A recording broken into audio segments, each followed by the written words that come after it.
Hello and welcome to Berry Aftercare. Wow, tell you what, I was gone last week and it was good to get away, but I feel a little discombobulated. But let's get back to business right now. So, we've been talking about habits. We've been talking about how to establish habits, how to break unhealthy habits. And we spent the last couple of weeks focusing on the unhealthy habit of emotional eating. Well, the truth of the matter is there are more unhealthy habits related to weight regain following weight loss than just emotional eating, although that is quite a common one. And that's why I wanted to spend quite a bit of time on it. But today we're going to talk about something that goes a little bit deeper. And I want to talk about the real reasons, maybe for some of you at least, that you continue to engage in unhealthy behaviors related to your eating. Now, that may be part of the reason why you've been on a roller coaster of regain for many years. And it may also be a reason, not the reason, not the only reason, but a reason that if you've already had weight loss surgery and you're struggling with some regain, that there may be some of this going on for you. So maybe there are some reasons that you're continuing to engage in unhealthy behaviors, meaning, you continue to mindlessly eat unhealthy foods while you watch TV or while you are on social media or reading a book or whatever it might be. It may be that some of your unhealthy behaviors are you continue to go to fast food and don't get the healthier choices available. Not that there are a lot of them, but there are some. So we all know the typical reasons, or I'm going to call them excuses, why we continue to engage in unhealthy behaviors. And I'm just going to throw in there, any kind of weight loss that a person manages to obtain,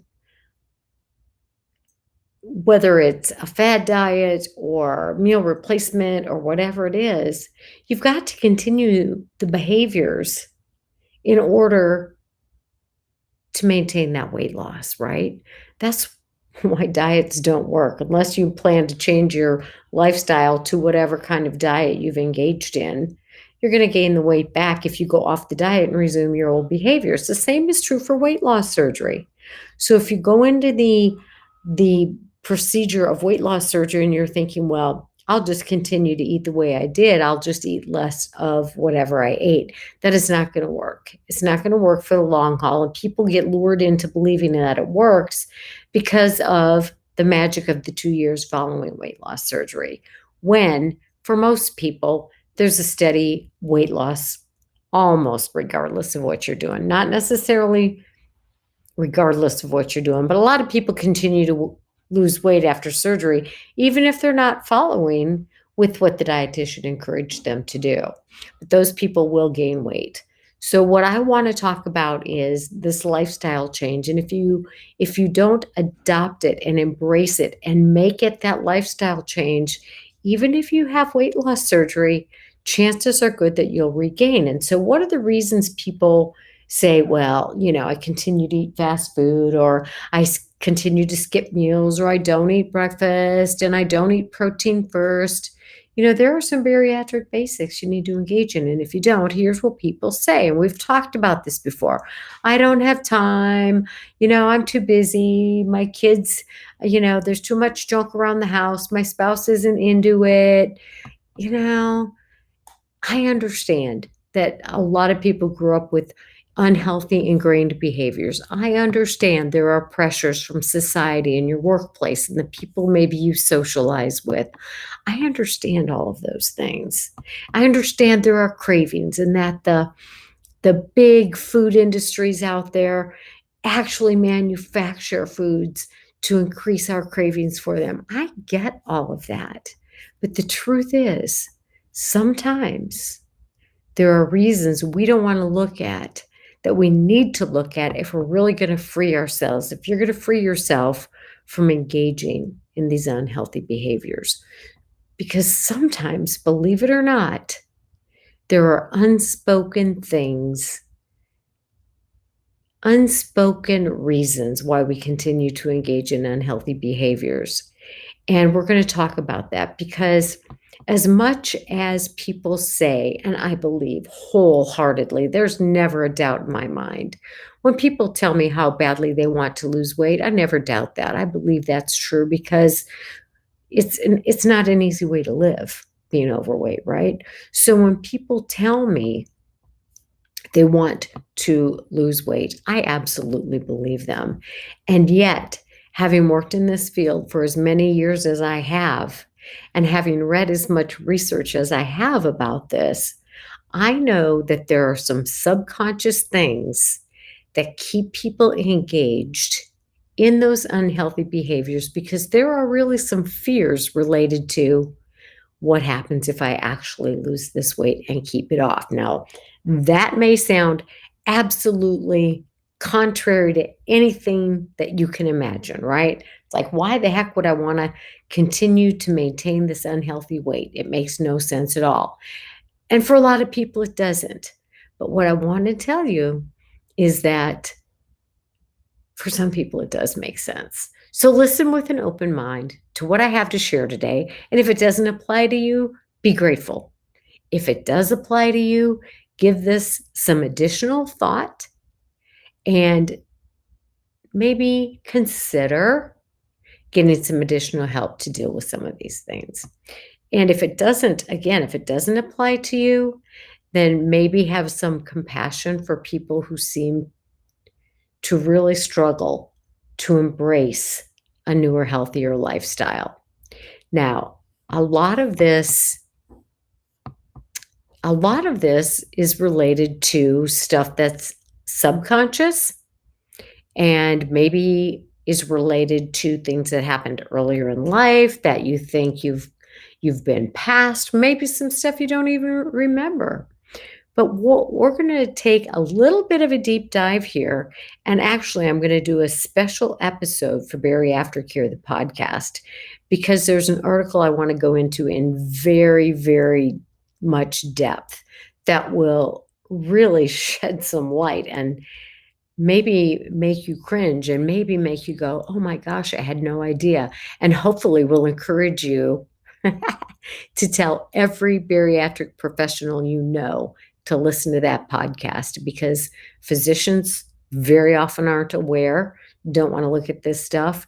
A lot of people in the bariatric field as professionals are not aware of this, don't want to hear it.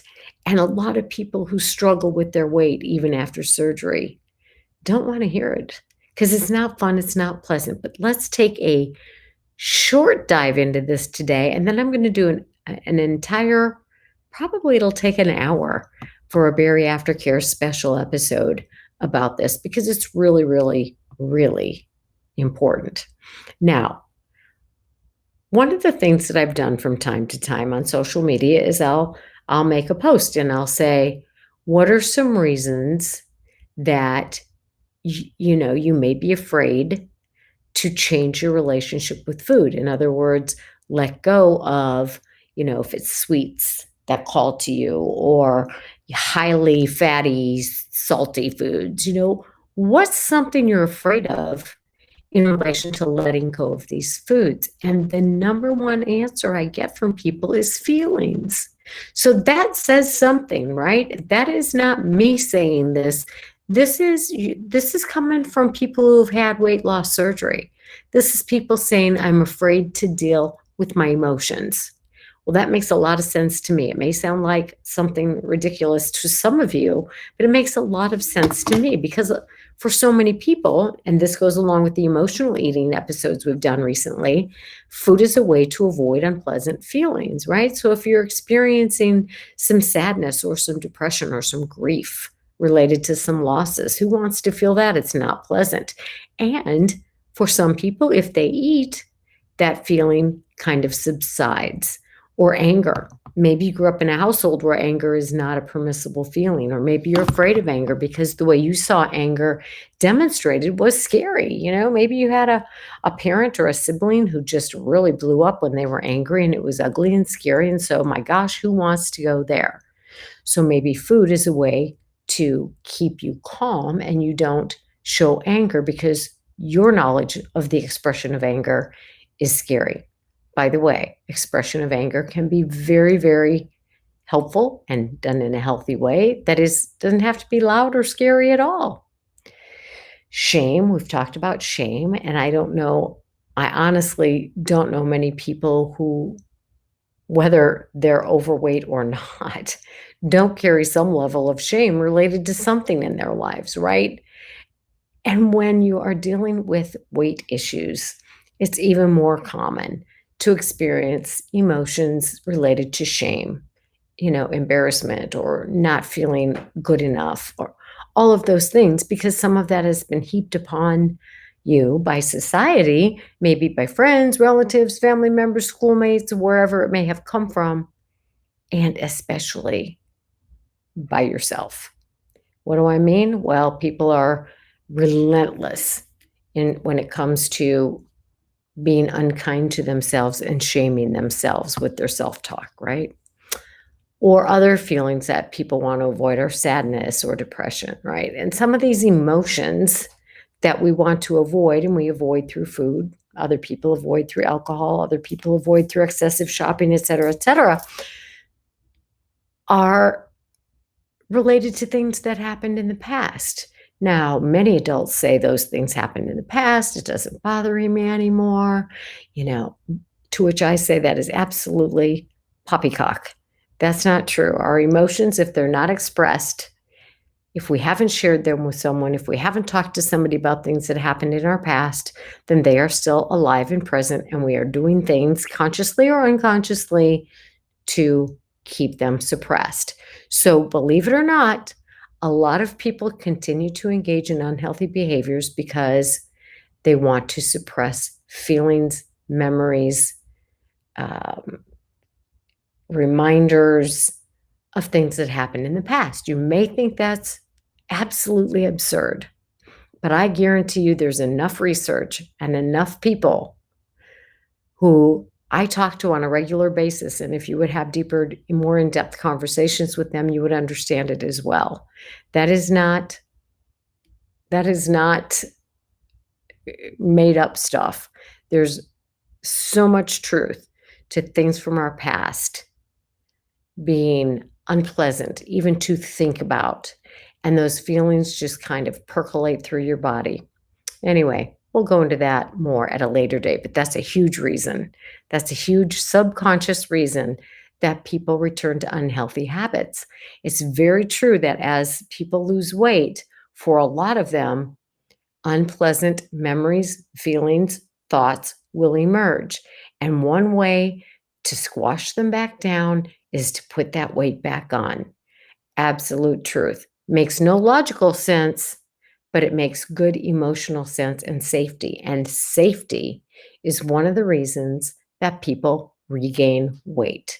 So even though it's such a sad thing, right? So we have layers here. We have the layer of the weight, which is what most people focus on. And I don't just mean the people carrying the extra weight, but I mean the professionals involved in treating weight issues. We focus on weight as though weight is the problem. And weight is a problem, to be sure, because weight causes all kinds of other health problems, right? And you know that. I don't have to go into that. But we focus on the weight. What if we said, what's going on that a person continues to gain weight? And yes, I'm aware of the complexity of the disease of obesity, and I know that there are biological things. I know that there's a set point theory. I know that there are things like hormones and menopause and PCOS and medications and other illnesses that all lead to weight regain. I get that, and I am not denying that. I am all supportive of that.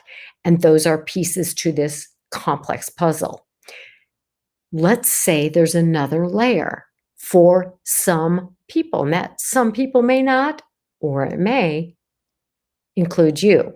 So if it does include you, continue to listen, all right? So maybe weight provides a layer of protection, whether that be from memories, thoughts, emotions, right? Or a way of kind of hiding from life, right? If I carry extra weight, now I know logically this doesn't make sense. Subconsciously, this makes a lot of sense. I want to hide, right? I want to hide from life. Life scares me. Scary things happened to me in life or happened to people in life. And if I remain at a weight at which it's difficult for me to fully engage in life, like I work from home, I don't go to a lot of events, and I say, and it's true, that it's difficult for me physically, it's difficult for me emotionally. I don't want to, I'm embarrassed about how I look. Those things are true, but let's go deeper. What else might you be hiding from? Maybe you're hiding from other people because other people have hurt you. Or maybe you're hiding from relationships because relationships have been scary or unpleasant or unhealthy for you in the past. And if you maintain a weight where you're unlikely to put yourself out there to be in relationships, then that's a way of staying safe. So, for some people, believe it or not, weight provides an emotional and physical barrier that keeps people safe. Now, again, don't hear what I'm not saying. Many people who carry extra weight are in great relationships, healthy relationships, engage in all kinds of things, but some people do not. So I'm referring to those people who do not, for whom weight is an emotional or physical barrier. What else might it be protecting people from? Well, maybe it's from stress. Some people have a very low tolerance to stress from the external world.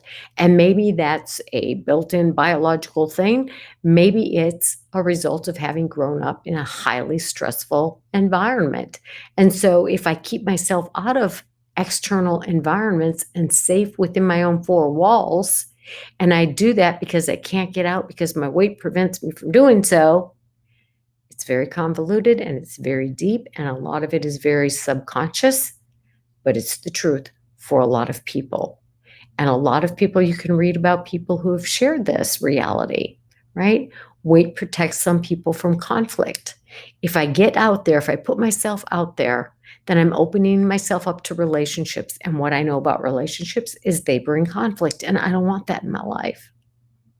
Now, not a lot of people are going to come right out and say that to you, but if you're a therapist and you've dig, dig, if you've dug deeper, say that 10 times, then you know the truth for some people is that extra weight can provide some emotional needs for protection, for safety, and or maybe staying overweight helps me get my needs met for attention, for care, for people being around me. Now, that again doesn't sound very logical, right?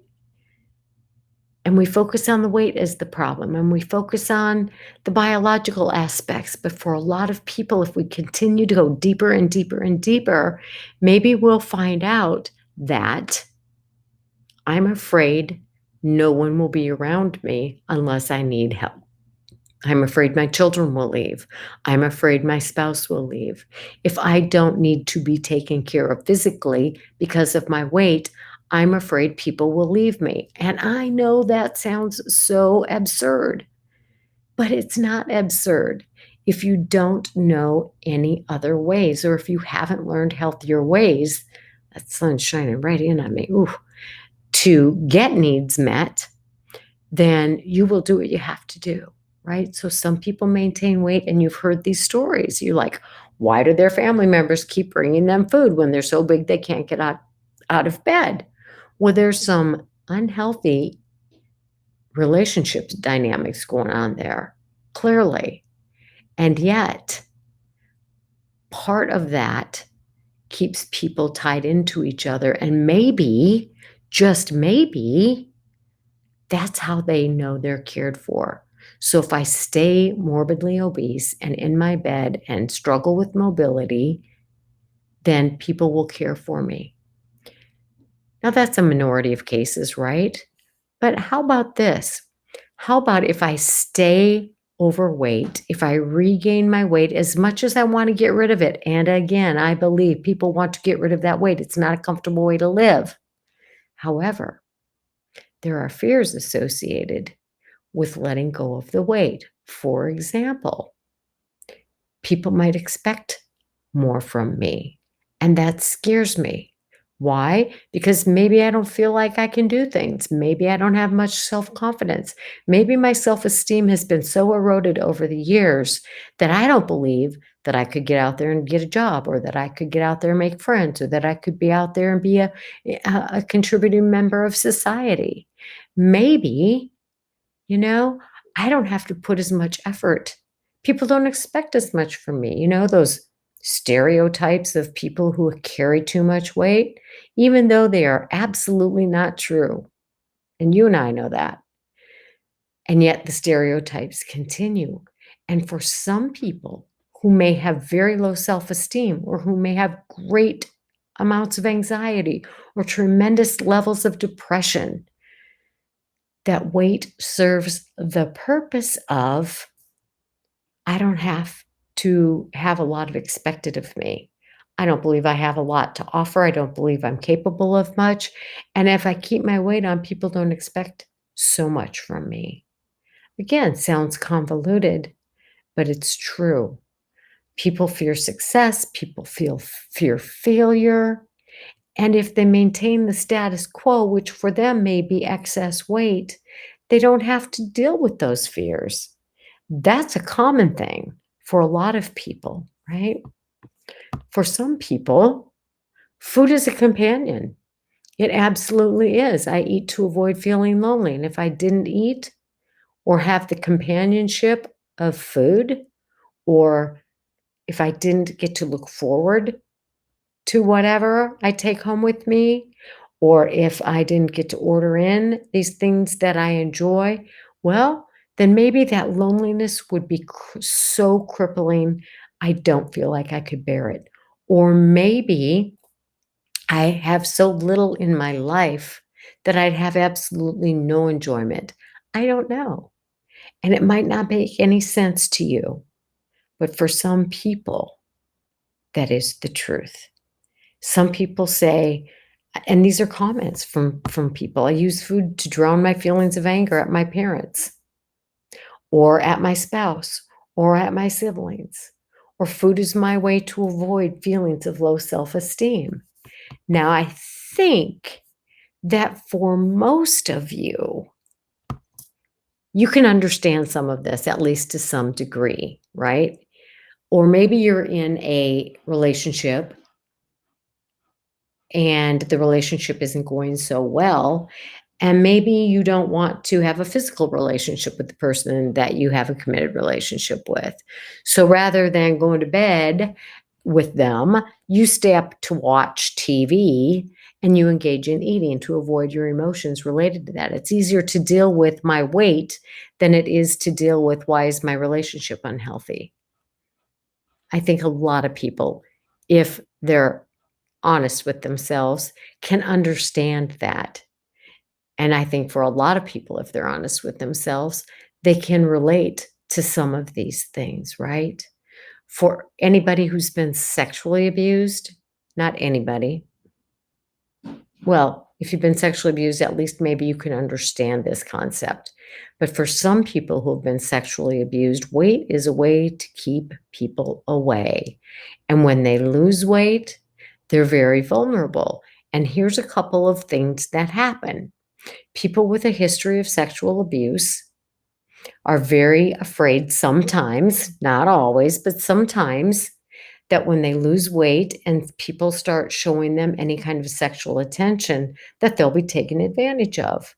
You can imagine that being a real fear for certain people, right? And you can respect that. And so the doctors are focusing on the level of weight, and the dietitian is focusing on what they're eating, and the exercise person is focusing on helping to get them to move, all absolutely critical and essential elements. But if nobody is helping them look at, is weight a way to protect you emotionally?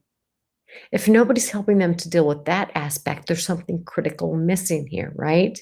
Because if all they know to keep themselves feeling safe physically is weight, then they're going to go back to that weight, regardless of how much work the doctor and the nutritionist and the exercise physiologist are doing, because they have this subconscious or conscious fear that I may be too susceptible to being abused. Other people who have had a history of sexual abuse, promiscuity is a big problem because they have learned to get looking for love in all the wrong places, right? They have learned to get physical attention and physical needs met through sexuality.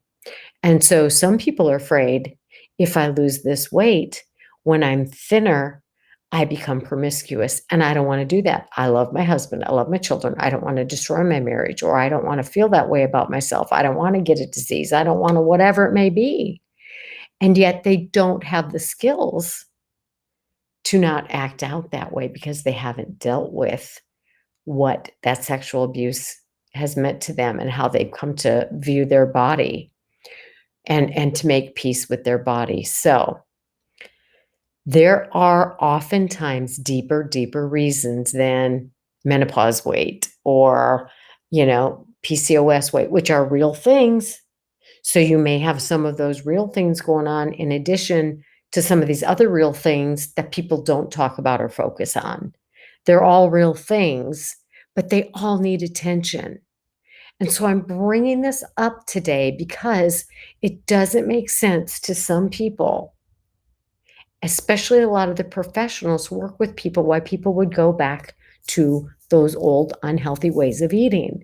And so my suggestion is that for a percentage of those people, not all of them, but for some people, there are deeper layers to look at.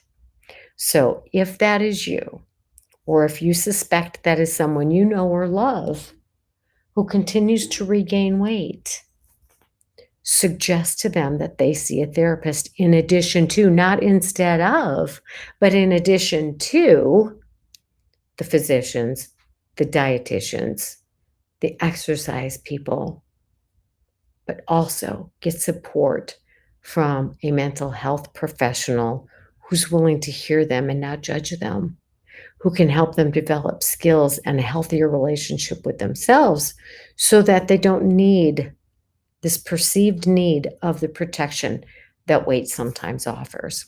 So that's it for today. But I want you to think about all of this. And very soon, I'm going to do a special edition podcast explaining a very large study, so large that it's so many people involved in the study that it's impossible to refute the findings of this study. And it doesn't negate all of the things that you know about obesity and the biological return to obesity, that is inherent biologically, and the impact of PCOS and medications and menopause and all those things. It doesn't negate those.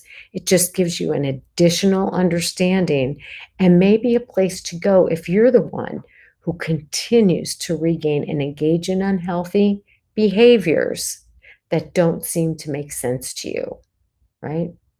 All right. So we got all kinds of possibilities. We got emotional eating, we got food addiction, and now we've got the possibility of all these psychological issues that may be interfering with your ability to adhere to the newer, healthier behaviors so that you develop a healthy lifestyle.